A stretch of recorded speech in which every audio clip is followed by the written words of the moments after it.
आज जो कहानी मित्रों आपके लिए लेके आई हूँ उसका शीर्षक है कर्मफल। एक बार द्रौपदी सुबह स्नान के समय यमुना घाट पर गईं। तभी उनका ध्यान सहज ही एक साधु की ओर चला गया जिसके शरीर पर मात्र एक लंगोटी थी। साधु स्नान के पश्चात अपनी दूसरी लंगोटी लेने गया तो वह लंगोटी अचानक हवा के झोंके से उड़कर पानी में चली गई और बह गई। संयोगवश साधु ने जो लंगोटी पहनी हुई थी वह भी फटी हुई थी। साधु सोच में पड़ गया और अब वह अपनी लाज कैसे बचाए। थोड़ी देर में सूर्योदय हो जाएगा और घाट पर भीड़ बढ़ जाएगी। साधु तेजी से पानी के बाहर आया और झाड़ी में छिप गया। द्रौपदी यह सारा दृश्य देख अपनी साड़ी जो पहन रखी थी उसी में से आधी फाड़कर उस साधु के पास गई और उसे आधी साड़ी देते हुए बोली, तात, मैं आपकी परेशानी समझ गई हूँ।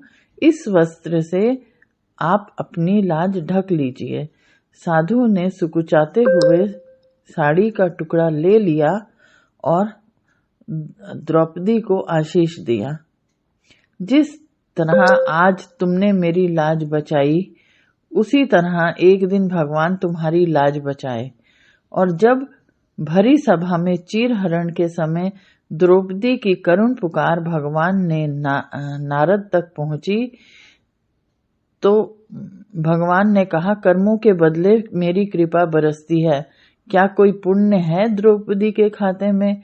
जब देखा गया तो उस दिन साधु को दिया वस्त्र दान हिसाब में मिल गया, जिसका ब्याज कई गुना बढ़ गया था, जिसको चुकता करने के लिए स्वयं भगवान को द्रौपदी की रक्षा करने के लिए आना पड़ा। दुशासन चीर खींचता गया और हजारों गज कपड़ा बढ़ता गया। मनुष्य यदि सुकर्म करे तो उसका फल सूद सहित मिलता है और यदि दुष्कर्म करे तो भी सूद सहित भोगना भी पड़ता है।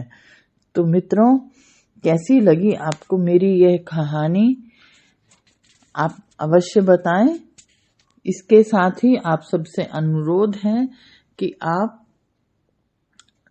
पानी की भी रक्षा करें और पेड़ भी लगाएं और पेड़ बचाएं भी। साथ ही हमें कमेंट बॉक्स में भी लिख के बताएं कि आपको ये कहानी कैसी लगी और रेडियो हिंदुस्तान के साथ बने रहें, जिससे कि आपके लिए हम रोज नई नई कहानियां और संस्मरण आदि लाकर आपको दे सकें और आप खुश रहें।